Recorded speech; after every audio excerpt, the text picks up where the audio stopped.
Alors, actuellement, comme je vous l'ai dit, j'écoute beaucoup d'exposés scientifiques. Et je m'aperçois, avec une certaine surprise, quelque part, mais je ne devrais pas, je m'aperçois que finalement, on emploie plus ou moins le même langage en astrologie et dans le domaine des sciences. Quand on dit, par exemple, avec Barbeau, que Jupiter c'est l'expansion et Saturne c'est la contraction, c'est des termes qui correspondent tout à fait au langage scientifique. Quand ils parlent de l'univers, les scientifiques parlent de contraction et d'expansion. Et bah, ça fait réfléchir quand même, quelque part. De la même façon qu'il y a deux physiques, il y a la physique quantique et la physique gravitationnelle, einsteinienne, etc. Et la physique quantique, c'est la physique de l'infiniment petit. Donc, en astrologie, c'est le thème natal, le thème astral, qui est quelque chose d'extrêmement pointu, qui est lié à l'individu, donc c'est vraiment quelque chose de très petit. Et puis, il y a l'astrologie mondiale, qui est beaucoup plus globale et qui serait plus einsteinienne, macro-politique, enfin macro, etc., en opposition à micro. Donc là aussi, on dit en physique, il y a deux physiques qui sont incompatibles.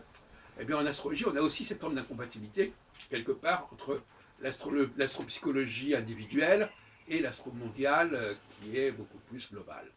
Voyez-vous, donc, le langage n'est pas vraiment différent dans les deux cas. Pourquoi?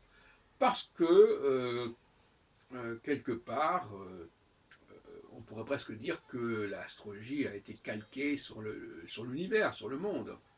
Et que, je dirais même plus, il est possible qu'elle soit le résultat d'une connaissance du monde par des gens très très avancés qui ont répercuté leur connaissance du monde sur l'astrologie, qui est une théorie que j'aime assez, pour dire la vérité.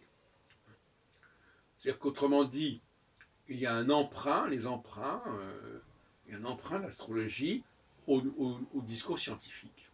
Mais pas le discours scientifique d'aujourd'hui, mais un discours scientifique très ancien, mais celui d'aujourd'hui rejoint, le discours scientifique d'aujourd'hui rejoint un discours scientifique beaucoup plus ancien, puisque pour moi, une grande partie de nos structures actuelles sont liées à une science antérieure, euh, venue d'ailleurs, si on peut dire, venue d'un autre espace. Donc, oui, moi j'aime bien dire par exemple que le yang, c'est la contraction, et le yin, c'est l'expansion. Donc au niveau de l'astrologie telle que je la pratique, quand il y a une conjonction entre Saturne et une des quatre étoiles fixes royales, nous sommes dans un processus d'expansion, c'est-à-dire impérial, d'ouverture maximale.